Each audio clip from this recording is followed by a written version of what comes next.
Welcome to Win, Make, Give Season 4, Bob Stewart. We're here, we're back, and we're finally dropping new episodes. Wait, so did you get your new contract from Ben? Like, how much are you making? Because I still get zero. Wait, there was a contract? No, you didn't make you sign a contract? What? No, I at least am freelancing enough that there's no contract. But as for, yes, I got a 100% increase in my pay from last season to this season. Yeah. Thank you, Ben Kinney. Thank you, audience, for making that happen. It was your support that got Bob and I this increase. Bob, we just came off an amazing season 3. Dropped the Wealth series again to give everybody a chance to listen to it. We gave you a little tease of what's coming in season 4. We're going to have that real estate investment series. We're putting the pressure on Ben and Brian to make sure that we get that put together. We've got some amazing interviews that we've already got lined up, Bob. Yet I wanted to start season 4 kind of a little differently. Okay. And I wanted to jump into one of the topics we probably don't talk about as much as maybe we should, and that's relationships. Now, we did some research. I challenged you on this. I said, Bob, I want to come at this different. I don't want it to be about money. We just came off the Wealth series. I want to get personal. So you and I are looking at this as kind of marriage relationship. Yet, folks, this could be a business relationship. Many of those things will be very similar. This could be just your partnership. Maybe you've decided not to get married or whatever your situation is. But Bob, we're going to talk about some things that are challenges that have been found to be kind of the top challenges to happiness in relationships. I love it. I'm always looking for a way to be more happy in my intimate relationships, in my work relationships. So I love this topic. I think it's a good little deviation to kick off season 4.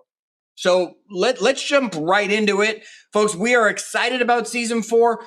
There's going to be big stuff that's going to happen throughout this season. We hope you're sticking with us. We hope you're bringing friends along on the journey, right? It's never too late to start. They don't have to go back to season 1. That's the beauty. It's not like a TV show where you're like, well, who are these guys? Well, it doesn't matter. We never really got into who we are. We're just here. We're just the guys that are the funnel for the information. We hope you're bringing some people along for season 4. Bob, I can't believe we made it this far. Let's get going. Season 4, insert some big dramatic music, Dave. I wonder if he did. I wonder if he did. I'm going to have to go back and listen now and Dave see if he did or if it just sounds stupid. He doesn't put himself through listening to us. He would go insane if he had to listen to these on top of all the other stuff he has to listen to of us. So, yeah. Maybe there was a pause that was long enough that Dave said, what was going on there? Yeah. I don't know. Otherwise, Bob, I just sound ridiculous. I'd have no problem doing it. I learned from Sarah Blakely. It's okay to embarrass ourselves. It helps get over the fear. That's right. All right, Bob. So first thing that came up in these important bonds that we have in our life, these aren't necessarily just like the buddies. These are those real strong relationships. Could be your partner. It could be you and I in this situation, having it as we're almost married here as the Win, Make, Give thing. You and I have a very similar wife in many areas, if we've decided as we've gone through it. Bob, what was the number one thing that caused problems with happiness in relationships that you found doing some of this research? Comparing your relationship to other people's relationships. And, Chad, I think my wife and I talk about this all the time. Social media is it's this natural inclination because social media is the highlight reel of everybody's life, right? And so it's really easy to be like, wow, look at them. They're on vacation all the time. They're doing this. You just see all the good stuff really of everybody else. Today, maybe you've got a close group of friends, Chad, that you kind of know a little, a little bit more of the warts of their relationship. But most of the relationships that we see, we're looking at them through the lens of what they are choosing to share on social media. Yeah, I'm looking forward to that first couple that posts that picture of, hey, we had a fight today. He's an asshole. I know, we're 12. How long? Facebook launched in 2006. We're, 17 years into social media or however long it is, right? And yeah, still waiting for that first one. Yeah, exactly. Still waiting for the post that's actually authentic when it comes to relationship, that it's all not wonderful. You're right. How many times do we see wonderful relationship, then we see nothing about a relationship, then the relationship ends, right? And what do? We compare to that thing. Oh, there's Bob and his wife. They're off on a vacation again. Oh, they're buying that rental place that they're vacationing at. Oh, look, they're amazing parents, right? We're watching all that stuff, and we just sit there and we would compare. Now, this isn't just in relationships, right? Wouldn't this just be everything? The number one probably theft of happiness is just comparing ourselves to other people because we don't know what's really going on out there. Yeah, one of the things too that my wife and I like decided early on, before we even got married, is we just said we don't have to follow the rules. Like we don't have to follow other people's rules or what other people's opinions of marriage are. Chad, like um give you a simple little thing, but like we don't share all our money, right? We like pool some money together to go pay all the bills, and each of us keep a little bit that we get to freely spend. And that's a little bit different than traditionally, you get married and people pool their just there's a lot of places where, and even over the years, we've stopped and said, you know what? Like, do we have to do it this way? Like, I know that's kind of the traditional way that it's done, but do we have to do it this way? And a lot of times you just fall in, especially in a marriage scenario, Chad, you kind of fall into the traditions of what things are. And so, yeah, comparing, or even not to others' relationships, just to like what you think is the definition of that type of a relationship. Even that, I don't think you have to go that route. Yeah, that's a great point, Bob. I hear people talk about, you're supposed to date your spouse. And I know you do like once a week, you and your wife go out for a dinner. And I hear other people talk about this. We have other friends who, like, for over a decade at least, it's been longer than that. I think every like Wednesday, Jay and Wendy go out, right? And they're celebrating. On our end, a date to us, Nita and I, we'll just go over to Starbucks and get a cappuccino and sit there. And the deal is just no phone, right? So it's just a half hour of connecting in the middle of the day. There's no evening. There's no what a date is, as we learned growing up. We're taking someone out for dinner and stuff like that. You don't have to compare. And that might not be your way to date. And that might be your way to date. That's a great point. But if I were to look at, oh, Bob's doing dinner every Thursday night and comparing myself to you, Nita and I are like, oh, here we are at home having leftover chicken again because we're being healthy. We're not, our marriage must suck compared to Bob's, right? So, Yeah, it's funny because I will let you know, like, date night isn't always a date. Like, well, it's a date because it's my wife and I, just us, no phones. But sometimes we go to Costco and go shopping and have $1.50 hot dog and soda for dinner, right? So, by the way, not posting those ones on social media. So you might look and see, God, all they ever do on their date nights is go to, the steakhouse or what. No, it's not true. all right. I'm at Costco eating a hot dog. That and you just don't want me to know that for the health conversation that would have come along. Forget the fact that that's what a true date is sometimes. Folks, here's the thing. Number one, the thing that causes unhappiness is comparing ourselves to other people. And that means us on our own. And that means us in a situation where it's our relationship, and saying, why are we doing that? Envy is just going to eat you alive.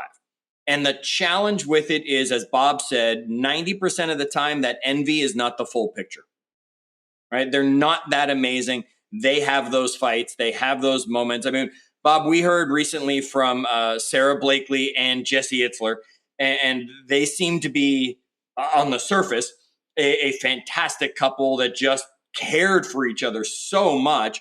And I've been following them on Instagram like crazy, and they are posting about how much they love each other, and you just got to accept the other person for who they are. You can be sure there are arguments that are going on behind the door. They're just not making it on Instagram. You can be sure there's parenting differences that are happening behind those doors. Folks, just because they do this or that person does that doesn't mean you have to, Bob. And that one brings me to the next one. I just mentioned they might have parenting differences. When we were doing the research, I found it interesting to find this one, that the second thing that made the list that causes unhappiness in marriage specifically was having kids. Yeah. And everybody thinks kids are awesome. I love you, Simone, if you're listening to this, yet kids really can put a pressure on a marriage. Yeah, it's hard. Look, I always make the joke, Chad, because my wife and I had our boys. They're 6 and 7 now.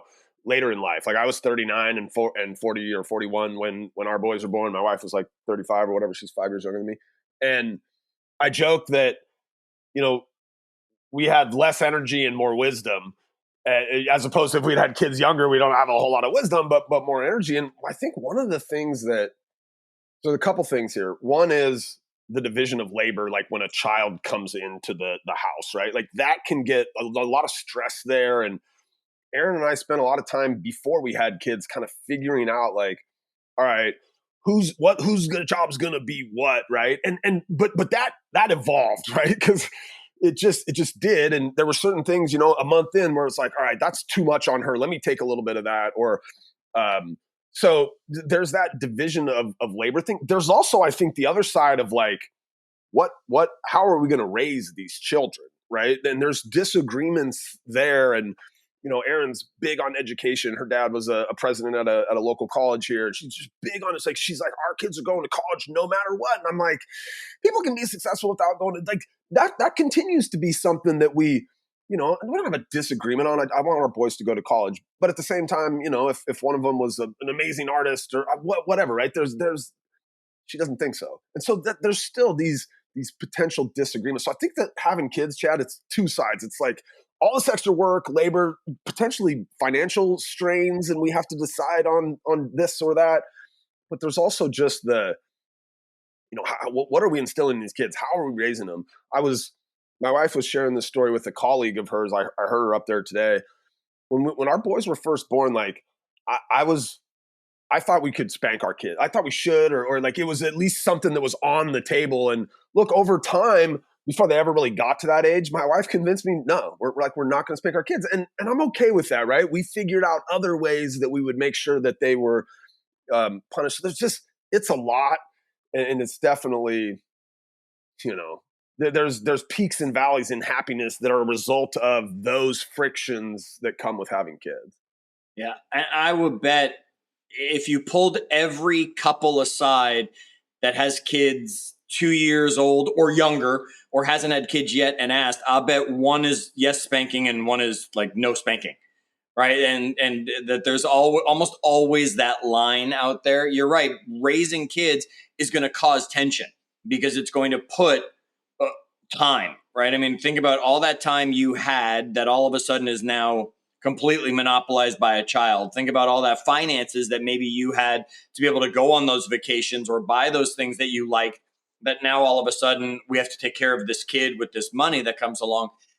And then, like you said, we have different parenting beliefs in certain areas that are going to just always have a tension or even a resentment, right? There might be, and I'm not saying it's happening, but there might be that, you think the boys needed a good spanking for something because you were raised a certain way, that there's that, and I can't do it because of my wife in that situation, right? And there are things that will build. So, folks, be careful. It's not saying that children aren't amazing. It's not saying that I don't have wonderful memories with my daughter and moments with my daughter, and that you don't have wonderful moments with your boys and with the whole family and all of that stuff. It's just a challenge that you are basically throwing a grenade into a relationship and saying, let's hope it doesn't blow up. Yeah. Chad, I don't know, I would credit my wife with much of this. She drove those conversations early on, right? She was totally okay coming to me and saying, hey, like I need some more help on this thing, right? And so just I think communication more than anything in that environment was for us very helpful, and in some cases even getting it out ahead of it, right? We're like, okay, we got a kid coming. How are we going to divide this labor? But it was a series of checking in and making sure that was still a good balance for us, and we tweaked that, those roles quite a bit, and we still continue, as they get older, and now it's sports and getting them to school and swimming practice and all these things, right? You're always just kind of tweaking who takes on what. Yeah, that's a great one. All right, Bob, doesn't apply for everybody out there. And some of us, like my age, Nita and I don't have kids, right? I had kid, still have kid, but she's just not in the house and was a grown age. Well, she was 10 basically when Nita met her. So it doesn't apply to everybody, but this next one absolutely does, Bob, that you had on the list. And that was expecting you and your partner to stay the same over the course of that relationship. Like some of these, we're talking marriages of, we're going on 10 years now. I don't know, you and Nita, how long are you, Chad? Wait, you're gonna make me do math. We're coming up on 12. Okay. People change, right? Like I'm a massively different human than I was at 25 years old. Oh yeah. And I'm quite a bit different than I was at 35 years old. Um, some of those things kind of they I don't know, at least in our relationship, they take the form of where do we want to spend our time a lot of times, right? Maybe I'm probably more engaged with my work today than I was. And my wife's, had to make some, I don't know, maybe I'd call them sacrifices Yep. where she's allowed me to be more engaged with my work. Like when we first got together, our finances were not a big deal for us. We weren't, we both made plenty of money. We didn't have kids at that point. Like it wasn't uncommon for us to go to Vegas for Christmas and spend way more money in Vegas than we should have, Chad. And, but both of us kind of at some point, her leading the charge became like, hey, we need to be more fiscally responsible. Like her fiscal responsibility level changed, right? Like, and I think it would be crazy for me to say, hey, what are you doing? Like, you're like, and look, I'm guilty of saying this to my wife sometimes, by the way. I'm like, I wasn't like that when you married me. Right? And what that's saying is I'm incapable of being anything better than I was when you married me, right? Which is not true. So I don't know, like, yeah, expecting that somebody's going to stay, that anybody's going to stay the same 10 years later, 12 years later, 20 years later is kind of crazy. There was a study I heard a long time ago, and I didn't go and grab the info or who to source on it. It was something like every 7 years we psychologically change, right? We become different people on every 7 year cycle, which is why, Bob, the 7 year itch is a term in marriage. I don't know if they still use it as much, but the 7 year itch and the concept truly behind it was over the course of the 7 years you and your partner are going to change. The question is, are you changing away from each other or are you changing closer together? Nita and I would say, uh, in my second marriage, right? My first marriage did not go this way. My second marriage went this way. We have intentionally worked on changing together. When I met Nita, I was over 200 pounds, right? Health was a distant thought in the back of my mind that I was healthy enough, right? But she was really the one that brought this change into health. Now, what we know about me is I go to extremes. So I changed and went right past her, right? Where she thought health was okay here. I went, no, we got to go all the way to the extreme. But what did she do? She just changed with me. And we've been purposeful about that to be able to say, how do we change? We know it's going to happen, yet let's make sure we're doing it where we're at least strengthening our bond, not finding ourselves that I all of a sudden like to do this, you all of a sudden like to do that. We have nothing in common. We've just become fancy roommates. It reminds me of Ben's got this, he talks about the idea that like you're like in all of your relationships, you're either working to strengthen them and if you're not, they're atrophying, right? Like they're getting weaker because of just a lack of trying to strengthen. You just, in this case, it's because you're changing as people. And if you're not working to kind of stay connected, right? It's getting weaker. The bond is getting weaker. Absolutely. And folks, the sooner you can accept you are changing, the sooner you'll be able to work this into your relationship and making sure that it's moving in the right direction. Because like Bob said, from what Ben has said, I use the analogy of the shark in Achieve Your Apex, Bob. The shark, the greatest killing machine on the planet, can only go forward. It can't go backwards, right? It's always changing where it is in the situation that it's in. It can't stay still. It has to change. We are doing it whether we like it or not. So accept it and work with your partner in that change instead of allowing yourselves to change in opposite directions. All right, the next one on there, Bob, was not making time to check in with your partner. And how many times do you find yourself just going through the motions or being so busy that all of a sudden it's been a week since you've actually talked to the person that's supposed to be the most important person in your world, and you see them every single day, yet you haven't really had the time to stop and talk? Have you ever caught yourself doing that? Yeah, I'm like in look, and I don't know, I'm just talking for us, right? But I Of would course. assume there tends to be one person who's better at this and one person who's less good at this. And my wife is the better one in our world at this. But yeah, there's times where when we work in the same house, right? And it's like end of the day, and we're like, she's like, I haven't seen you, talk to you all day. Like, so yeah, I mean, we try to do the once a week date night, right? Which we kind of brought up earlier. But even just once a day, right? Are we checking in at dinner? Are we, we'll do a little thing at night. Hey, what do you got going on tomorrow? And kind of plan out, whatever especially when you got kids, right? It's okay, what's going on tomorrow? Who's getting them to school? Who's picking them up? Who's taking them to swim practice? Who's doing even that, like, just what's your day like? What kind of appointments do you have tomorrow? Those kind of things. Like, I don't know, Chad, to me, when my wife's doing that, it makes me feel like a team, that Yes. and I think, like, I don't know, again, for me personally, having somebody that I feel like just is interested in those things, that raises my level of happiness, right? I'm like, I'm awesome. My wife cares what I'm up to today.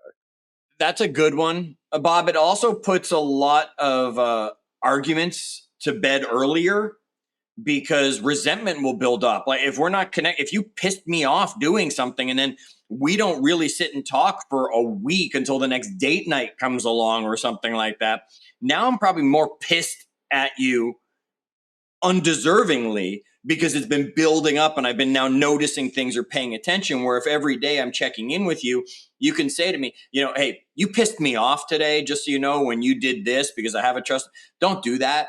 Nita is great at that. I'll be honest. I'm far from perfect. That's for sure. She won't go more than a few hours, if even not almost immediately, and saying, you pissed me off when you said that. Right. Or you shouldn't have done that. She'll wait until we're alone and say, you shouldn't have done that in front of those people or whatever. It made me feel very uncomfortable. But if we're not having that check-in on a regular basis, it builds up, which we went through a phase earlier in our relationship where it would, and then it would explode into something that could have been handled with you're absolutely right. Let me pay attention to that a little bit more. Let me work on that. The other thing we do every day, Bob, and audience, steal this, right? This is not like, you can't do right. The end of every day when we are in bed, it doesn't matter. Even if she's going to stay awake and read or stay awake and watch something, I got the little eye mask. I can fall. We go to bed together. And I will always ask her. And now it's become a game of almost who can ask whom first, right? I ask her, what was your best part of your day? What was your win today? And we'll stop and I'll sit and I'll listen. Now, again, like you guys, we both work from home. So we're together most of the day. So usually the win is pretty obvious. It's like, oh, well, we got out to Starbucks today and had that little thing, or we went for that walk tonight or whatever it was. But sometimes she's off and she took care of some things, or sometimes I had something that was outside of our marriage that's the win. And it gives us that chance to share, compare, and have that check-in and make sure that we are going back to the other point of growing in the same direction, and not all of a sudden her going, wait, when did you get interested in that? Making sure we check in. All right, Bob, next on the list. Putting yourself last. Putting yourself last. And look, I think, I was raised by a single mom. My wife is like, she's like a corporate dynamo. She's the most amazing mother, but she tends to put herself last in front of everybody else. And sometimes the putting yourself last, it falls on the other partner to see that that's happening and get them out of that.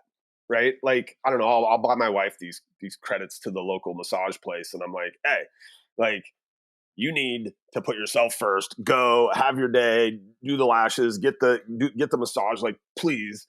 But she's got to be okay, like, kind of being okay with putting herself first in those situations as well, right? So I think this one, I don't know. Look, it's my worldview, right? But moms tend to do this like no other, Chad. Yes. They put themselves last almost always. Yeah, you're absolutely right. We tend to. It's the old analogy, right? On the airplane, masks fall from the sky. You got to put yours on first, otherwise you're useless to anybody around you. So attempting to put it on someone else, you're not doing yourself any good, and you're not doing them any good. And if we aren't taking care of us, nobody else can, right? And we have to do it. Nita does a great job with this. If I want sweets and she's just not feeling in the healthiest of areas, nope, she's putting herself first. She's saying, you can have whatever you want, but I'm putting myself first. And I'm saying, I'm not having that. If you choose not to have it because I'm not having it, that's on you. Yet I need to make this choice. Or, hey, I need to get my nails done, right? That's something I would never say, but it's something and she's going to go off and get that stuff done. It's really important. I think, Bob, this one kind of bleeds into the next one that I had for the list, which was blaming your partner that you're unhappy. Mm. Right? It's putting yourself last. Well, if you're putting yourself last, of course you're going to be unhappy. Right? Everybody wants to win. And I don't mean that in a competitive, negative way, but everybody wants to win. So when you put yourself last, you're intentionally losing. Right? And then you blame the other person for it. Is it, Bob, it's your fault that I'm not happy? Yeah. No one can make you happy except you. This is probably the reason I got into therapy, to be quite honest. Like, I'm just being totally blunt, right? I spent all these years going through relationships and blaming that person that they didn't work out, or that I wasn't happy in these things. And I think ultimately I realized, like, that's not really their deal. Like, I just bring to the table who I am. And if I'm an unhappy individual coming to the table, like, it's not their job to turn me happy, Chad. No, it's not their job to turn you happy. And it's not their fault that you're unhappy. Yeah. It's really Right? easy, by the way, to like, to scapegoat that partner, though, right? Because Always. there's, oh, you said you asked that question to me the wrong way. Well, right? But it's it, this one's really easy to get into. This can become a cycle too, right? It's I don't know. Been in relationships of this nature before. Not Yeah. good. Similar to this one, I don't know what number we're on because we didn't really build this as a list. I think this was 6, right, as we're going down it or something. So I would almost put 6B, and 6B goes along with this, Bob, and it's using your partner as the blame, right? And it's not blaming them for being unhappy, but it's blaming them for everything that's going on in your life. And this is the person we're supposed to be closest to, care about the most, put above everybody else because we've chosen this relationship with them. Yet they're the one we snap at when that person on the road who we don't know cuts us off. They're the one we yell at when that salesperson on the phone drove us crazy and made us, wait 20 minutes for an answer. They're the person we yell at when our neighbor does something and their trash ends up in our yard, and we take it out on these people. So one, stop blaming them that you're unhappy because only you can control your happiness. And two, stop blaming them for everything everybody else is doing. It's not their fault. Yeah. All right, Bob, give us number. Let me go over these again. Let's see if I was right when I was guessing at our number there. First, we said comparing your relationship to other people's relationships. I like recapping these lists, folks. And we said having kids. Okay, that was number 2. Number 3 was expecting that you're not going to change, expecting you're going to stay the same people as when you got married. That's 3. 4, not making time for those check-ins. 5, putting yourself last. I was right. 6, blaming your partner for unhappiness. 6B, I just threw in there, blaming your partner for everybody else's causing you stress. What's number 7, Bob? Not asking for help or support. Mm. Like, again, I think back to kids. Like, my wife was really good at saying, "Hey, I need more help here. Hey, and here, let me just. I'm lazy at home. I'm lazy at home. You don't need to whisper. We know. If I could get away with not doing it, I'm going to get away with not doing it. But and so she's, I was very thankful that she will ask for that help. And look, we have a thing around. I'm like, look, honey, I'm probably not going to see all the things you see that need to get done around here because you got like get that shit done eyeballs on you. But like, just ask me. Like, I'll do the stuff. I'm not going to see it. But I think this extends beyond the day to day tasks around the house, Chad. This is when the kids are going crazy and my wife says, I'm tapping out. I need a break. Like, you take over for these monsters right now, right? And our boys are pretty darn good, by the way. But hey, they're 6 and 7. Like, sometimes they're getting crazy, and she needs a break from it, and I'm stepping in. So just not asking for help and support. I mean, Bob, since our wives are similar, I want to ask if Aaron does this. I'll say something about something that's in the fridge, and Nita will be like, "Yeah, I've been waiting to see how long it would take you to clean that out." Right? She just tests me. She says, "Yeah, that went bad like a month ago. I'm just waiting to see if you're going to ever realize it, or if you're just going to leave it for me to do these sort of things." Yeah, I don't know. Aaron does that to you too. Well, okay, so we that's funny. We have this spot so we live in a 3-story townhome, and on our main floor is like the middle floor, and then the bedrooms are all upstairs. And she'll put things on the stairs, and I'm telling you, man, I could walk by that thing 100 times, and she'll, after a week, she'll be like, "You seriously just gonna walk by that thing again today? Like, it's been there for, it's my stuff, right?" Like, she'll fold my thing and put it there. It's if I'm being honest, it's a lot of times my hats. They sit in this spot. She puts them there. I can walk by them and I see them, I guess. I don't know. But so yeah, there's definitely a little bit. Folks, ask for help or support. When you need it, you should be able to turn to that one relationship and say, "Hey, help me out here." Whether it's, "I need time, I need a break, I need another hand to lift this, I need you to take care of that for me." Whatever it is, it could be physical. Literally, can you come move this? And it could be emotional. This is the person you're supposed to be able to come to. And when you don't, resentment builds up. And we've talked about this, I think, way back season 1, right? All that resentment's going to do is cause problems. Yeah, for sure. All right, gang. We are going to bring you health, wealth, leadership, and legacy in season 4. And that's not going to, hold back any punches. Bob and I, we're going to bring it, whether that's about our relationships, our finances, our personal health, hot dog guy, right? Or whatever it is that we've got. I slid that in. I didn't think you were going to make a comment, but there you are. You wrapped it up. I had to. All right, folks, join us in our Facebook group. It's still Win, Make, Give, facebook.com/group/win, make, give. Season 4 is back. Come tell us what you are most excited about in season 4. Your answer can't be the real estate investment series.